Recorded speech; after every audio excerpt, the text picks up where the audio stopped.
Hello friends, जैसा कि उम्मीद करते हैं कि सी टेट आ चुके हैं। तो आप जो भी अब तैयारी करेंगे एकदम इम्पोर्टेंट सारे प्रश्न को पढ़ेंगे, क्योंकि सी टेट का फॉर्म भराना 31 से ही शुरू हो चुका है। जिन्होंने अभी तक फॉर्म नहीं भरा है जल्द से जल्द वो फॉर्म भर दें। चलते हैं पर्यावरण अध्ययन से क्वेश्चन लेकर आए हैं, जो कि बहुत ही इंपॉर्टेंट सारे प्रश्न हैं। पहला नंबर क्वेश्चन क्या बोल रहा है, देखते हैं। पहला नंबर, पर्यावरण शिक्षा के शिक्षण हेतु अनुदेशनात्मक प्रक्रिया के विभिन्न शिक्षण तत्वों का विश्लेषण तथा व्याख्या की जाती है। इसके तत्वों में समावेश नहीं है। यानी हमको बोल क्या रहा है वो, कि पर्यावरण शिक्षा के शिक्षण हेतु, ठीक है, पर्यावरण शिक्षा का शिक्षण हेतु, ठीक है, अनुदेश जो देता है, तो कौन सा शिक्षण तत्व विश्लेषण तथा व्याख्यात्मक की जाती है, कौन सा तत्व जो है इन तत्वों में समावेश नहीं है। तो देखा, उद्देश्यों की रचना, कार्य विश्लेषण का, शिक्षार्थियों की व्यक्तिगत झगड़ों का, शिक्षार्थियों की निष्पत्तियों के आकलन का। तो हमको क्या बोल रहा है कि कौन सा इस तत्वों में समावेश नहीं है। तो आपको पता होना चाहिए, जैसे उद्देश्यों की रचना, ये क्या पर्यावरण से रिलेटेड नहीं है। कार्य विश्लेषण का ये भी है। शिक्षार्थियों के व्यक्तिगत झगड़ों का, क्या अगर कोई विद्यार्थी व्यक्तिगत झगड़ा कर रहा है तो उससे क्या पर्यावरण से कोई लेना देना उसको है क्या? तो नहीं। तो ऑप्शन नंबर क्या हो जाएगा, सी नंबर हमारा हो जाएगा। ठीक है, नेक्स्ट क्वेश्चन चलते हैं।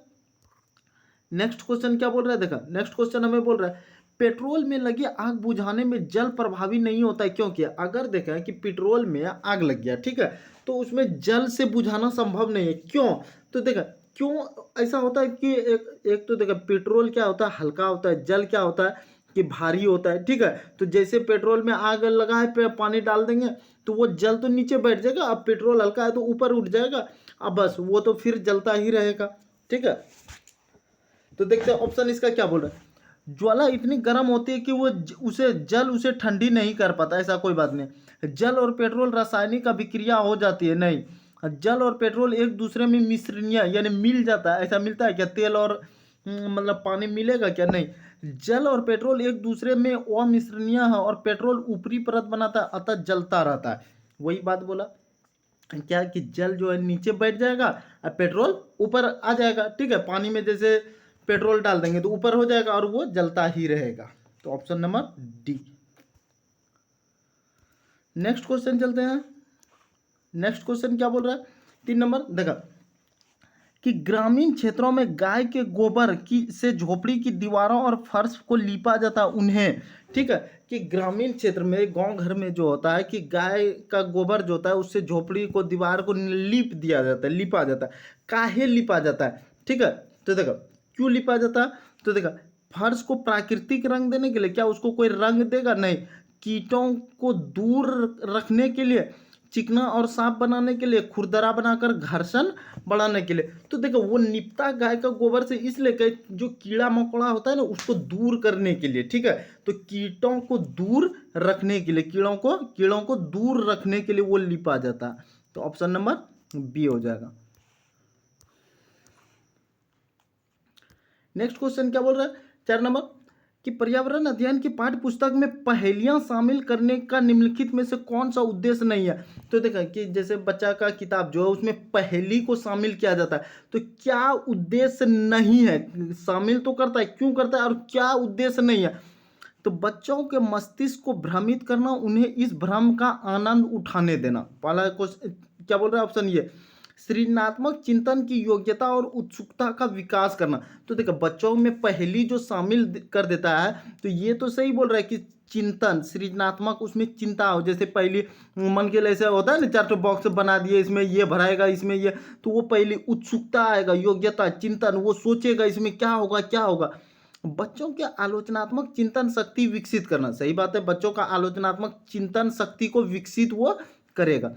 बच्चों में तर्क शक्ति का विकास करेगा, ये पहली वाला चीज जो होता है, बचपन में पहली वाला पढ़े होगे, मतलब कि भरने वाला कुछ भी भर रहे पहली है, ठीक है, तो वो क्या होता है, तर्क दिमाग लगाता है। ठीक है, लेकिन बच्चों के मस्तिष्क को भ्रमित करना और उन्हें इस भ्रम का आनंद उठाने देना, ऐसा ये उद्देश्य नहीं है।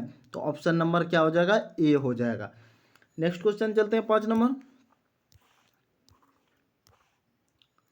5 नंबर क्या बोल रहा है, रुधिर की जांच द्वारा किसकी उपस्थिति में मलेरिया की पहचान की जाती है, यानी रुधिर की जांच में किसकी उपस्थिति में मलेरिया की जांच की जाती है।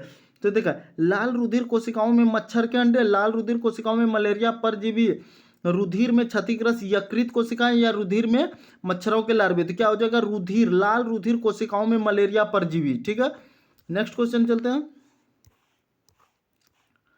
विटामिन ऐसा पदार्थ है, विटामिन कौन सा पदार्थ है, हमसे क्या बोल रहे हैं कि विटामिन ऐसा पदार्थ है जो क्या करता है कि हमारी देखा, तो हीनता तन्य रोगों के बचाव के लिए थोड़ी मात्रा में आवश्यकता होती है, ये ठीक है। ठीक है, कि विटामिन ऐसा पदार्थ है जैसे कि कोई रोग जो होता है, हम अगर विटामिन को खा रहे हैं तो उससे हमको थोड़ी मात्रा में आवश्यकता जो होता है वो बचाव करता है रोगों से। नेक्स्ट पॉइंट जो है, ये सब ऑप्शन हमारी उपापचय दर को बढ़ाता है और भार में कमी लाता है। ऐसा है क्या कि भार में कमी लाएगा विटामिन। तो स्वस्थ रहने के लिए दवाई के रूप में उपयोग है, ऐसा कुछ नहीं, दवाई के रूप में उसका उपयोग नहीं है। पेशियों का विकास करके हमें ताकतवर, विटामिन ऐसा ताकतवर नहीं बनाता है। ठीक है, तो ऑप्शन नंबर 1 हो जाएगा। नेक्स्ट क्वेश्चन चलते हैं, 7 नंबर। देखा 7 नंबर क्या बोल रहा है, कक्ष में कि शिक्षिका के एक शिक्षार्थी ऊँट की 4 विशेषता बताने को कहती है। ऊँट का 4 विशेषता बताया। शिक्षार्थी ऊँट की विशेषता निम्न प्रकार बताता है, यानी शिक्षार्थी जो है ऊँट का विशेषता, ऊँट को रेगिस्तान का जहाज कहा जाता है, ये सही बात है। ऊँट की त्वचा मोटी तथा शुष्क होती है, ये भी सही है। ऊँट बिना जल तथा पानी के कई दिनों तक रेगिस्तानी जमीन पर चल सकता है, यानी रेगिस्तान किसको कहता है, जहाँ बालू जो होता है, तो वो ऊँट बिना पानी का, ठीक है, जल पानी का कई दिन तक चल सकता है, तो ये भी सही है। सामान्यतः एक प्यासा ऊँट एक बार में 30 गैलन पानी पी सकता है, ये भी सही है। शिक्षार्थी द्वारा बताई गई ऊँट की विशेषताएं सही है, तो क्या सही है, तो ये मान के चलो, ये क्या दिया है, तो ये सभी, हमारा क्या था, चारों सही था। ठीक है, तो ये सभी हो जाएगा। नेक्स्ट क्वेश्चन चलते हैं, 8 नंबर क्या बोल रहा है, लोहे की पारे में तैरती है जब लोहे की, यहाँ पे कहाँ से आ गया, लोहे पारे में तैरती है जबकि यह पानी में डूब जाती है।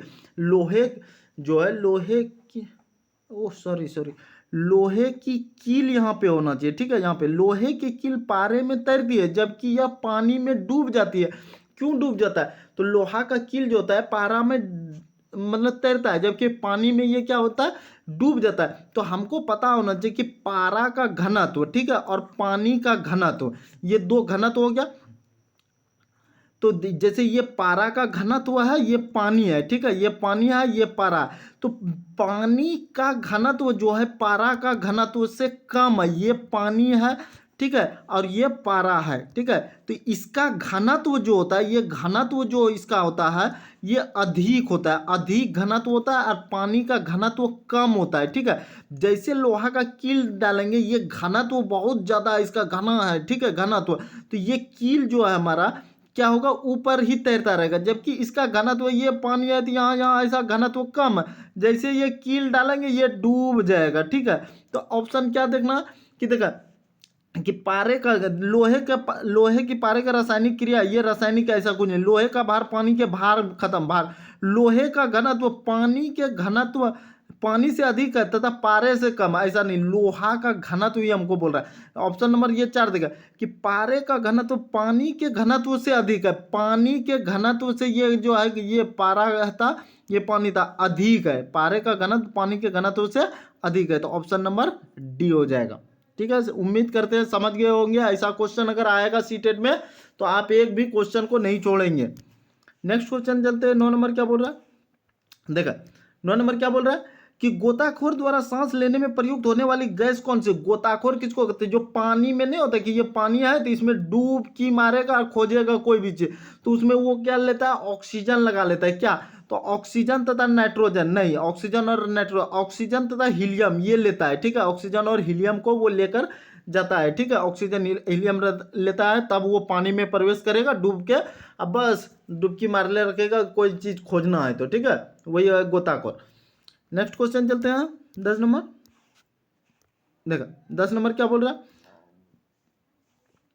निम्नलिखित कथनों पर विचार करते हुए सत्य कथन की पहचान कीजिए। निम्नलिखित कथन दिया है, सत्य कथन कौन सा है। ठीक है, स्टेशन पर ट्रेन का इंतजार करने हुए बनाए गए आश्रय को प्रदर्शन आश्रय कहते हैं। क्या स्टेशन पे जो ट्रेन इंतजार करता है उसको प्रदर्शन आश्रय बनाया गया, प्रदर्शन आश्रय कहते हैं? नहीं। ठीक है। दिन प्रतिदिन काम आने वाले उत्पादों को बेचने के लिए बनाए गए आश्रय को सार्वजनिक परिवहन आश्रय कहते हैं? ये भी नहीं। ठीक है। क्या दिन प्रतिदिन काम आने वाले उत्पादकों को बेचने के लिए बनाया गया आश्रय को सार्वजनिक परिवहन आश्रय कहता है? ऐसा ही क्या? नहीं।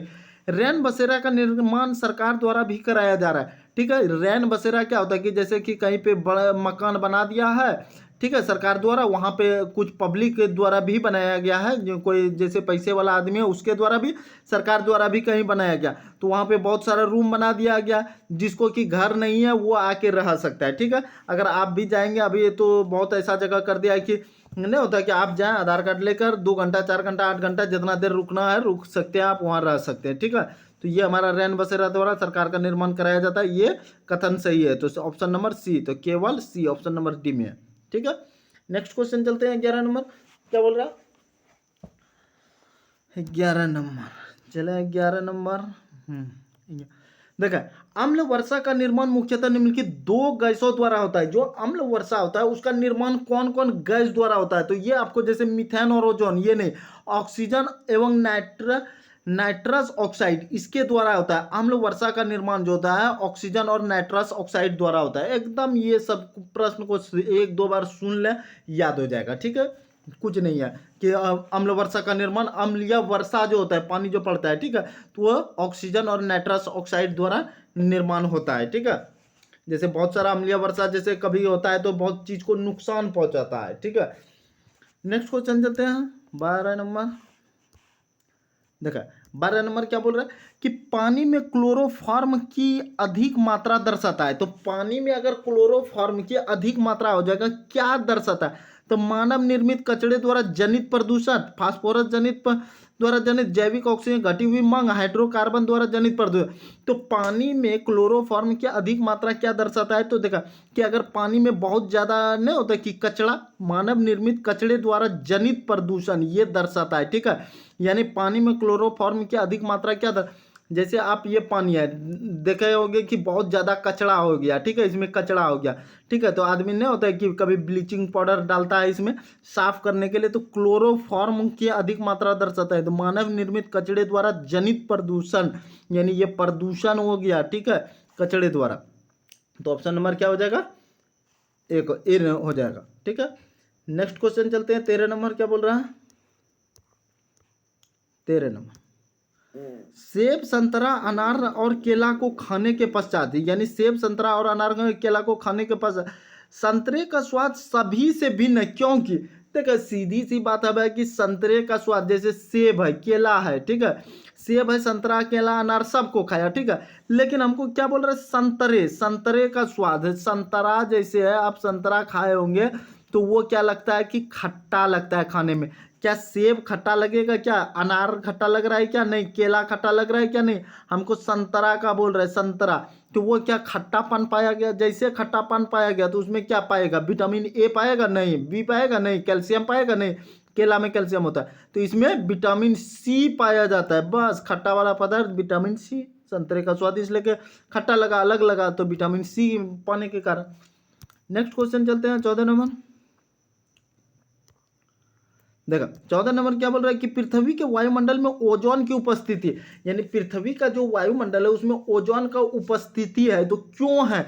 तो हमारे पास जैसे कि ओजोन, जैसे पृथ्वी का जो वायुमंडल है उसमें ओजोन की उपस्थिति, ओजोन जो है तो हमको क्या करता है? ओजोन परत, ठीक है, ओजोन परत हमारा पृथ्वी के ऊपर जो है तो वो क्या करता है? सूर्य से आने वाली किरण जो होता है, ठीक है, जो पराबैंगनी किरण होता है, ठीक है, तो अगर ओजोन परत नहीं रहेगा तो ये सीधे हमारे क्या होगा? पृथ्वी पे आ जाएगा।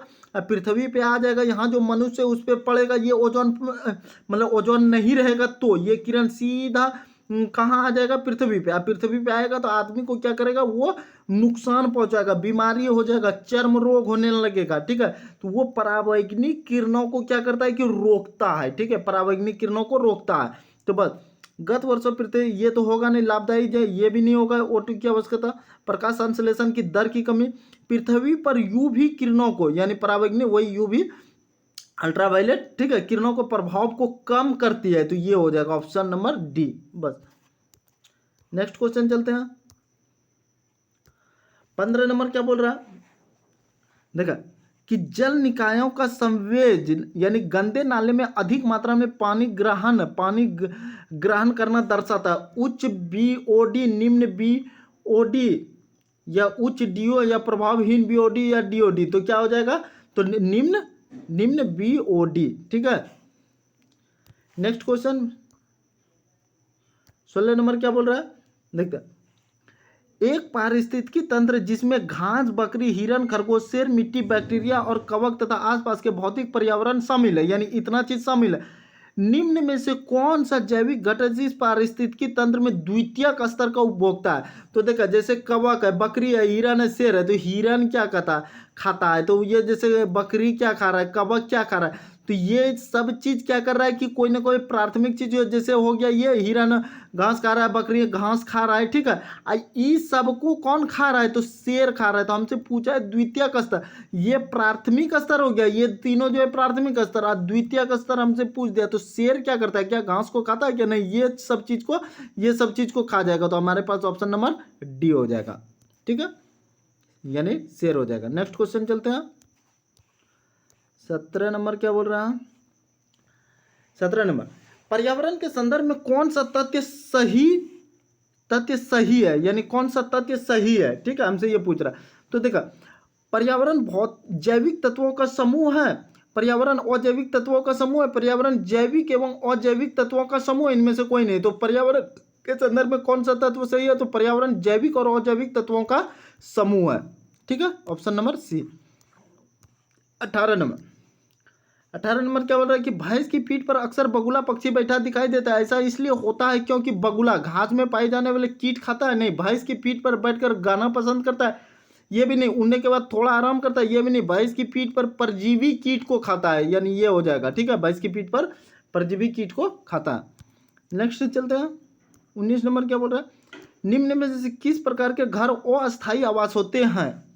अस्थायी आवास, अस्थायी, देखा अस्थायी आवास यानी क्या कि जैसे अस्थायी नहीं है। हम लोग का घर क्या है, अस्थायी है, एक जगह बना के छोड़ दिए हैं, बस आराम से उसी में रहना है, रह रहे। ठीक है, लेकिन अस्थायी, आज यहाँ घर बनाया, उठा के फिर यहाँ ले गया, फिर उठा के यहाँ ले गया, फिर उठा के यहाँ ले गया, तो कौन सा हो जाएगा, तो पहला नंबर ही बोल रहा है कैंप। कैंप क्या करता है, कभी सेना लोग यहाँ लगाया, फिर उठा के ले जाएगा, फिर यहाँ लगा देगा। ठीक है, फिर सेना यहाँ से बटालियन जा रहा है दूसरे जगह, तो वहाँ क्या ऐसा है क्या, वो लोग पक्का का मकान बना के रहने लगेगा, भाई ज़्यादा दिन तो रहेगा नहीं। या एक बंजारन जो होता है, गुलगुलिया सब, तो वो लोग भी वही करता है। नेक्स्ट क्वेश्चन चलते हैं। 20 नंबर, 20 नंबर क्या बोल रहा है, देखा कि जब मिट्टी तथा पानी का घोल रात भर एक बाल्टी में छोड़ दिया जाता है तो गंदगी डैश में इकट्ठा हो जाता है। तो कहाँ पे इकट्ठा हो जाएगा, एक बाल्टी है भाई, और उसमें क्या करेगा कि मिट्टी तथा पानी का घोल दिया, पूरा घोल दिया। ठीक है, घोल दिया, रात भर छोड़ देगा, तो सब जो है मतलब नहीं होता, मिट्टी सब कहाँ नीचे आके बैठ जाएगा ना, नीचे बैठ जाएगा। तो नीचे जैसे मिट्टी बैठ जाएगा तो उसको क्या कहेंगे, ठीक है, तलहटी। ऊपरी भाग, बीच भाग, इधर उधर की अवस्था, तो तलहटी। नीचे वाला को क्या कहेंगे, तलहटी कहेंगे। ठीक है, तो हम 20 क्वेश्चन लेकर आए थे जो कि बहुत ही इंपॉर्टेंट है। आने वाले दिनों में सीटेट का एग्जाम होने वाला है। ठीक है, फॉर्म भराना 31 से ही स्टार्ट हो गया है। तो हमारे चैनल को अभी तक जो भी वीडियो को लाइक नहीं किया, लाइक कर देंगे, शेयर कर देंगे, जो भी सीटेट का तैयारी कर रहा है, और अब हमारे चैनल को सब्सक्राइब जरूर कर देंगे। ठीक है, और जोरों शोरों से तैयारी करेंगे हम। अब कुछ दिनों से वीडियो को रोक दिए थे, नहीं ला रहे थे, क्योंकि लग नहीं रहा था कि कब से फॉर्म भराएगा। तो 31 से ये नोटिफिकेशन जो दे दिया है, भरा रहा है। तो अब हम वीडियो जोरों शोरों से हर सब्जेक्ट का लेकर आएंगे। डेली 2-3 वीडियो लेकर आएंगे। जैसे कि आज हम सुबह क्या कर रहे हैं कि अभी जैसे कि ये ईवीएस का ये वीडियो दिए, ठीक है, फिर हम क्या करेंगे कि मैथ का देंगे, फिर सीडीपी का भी वीडियो देंगे, यानी ये तीनों को कवर एकदम जोरों शोरों से कर देंगे। ठीक है, बाकी रहा आपका या तो इंग्लिश, हिंदी, संस्कृत जो भी लेते हैं, तो ये चीज़ की तैयारी करना है, तो पहले ये तीनों को ये सब भी लाएंगे। जैसे हिंदी को जरूर आपको बता देंगे किस ढंग से नंबर उठाना है। ठीक है, तो हमारे चैनल को सब्सक्राइब करेंगे, जुड़ेंगे, शेयर जरूर कर देंगे। Thank you. नेक्स्ट वीडियो लेकर आते हैं।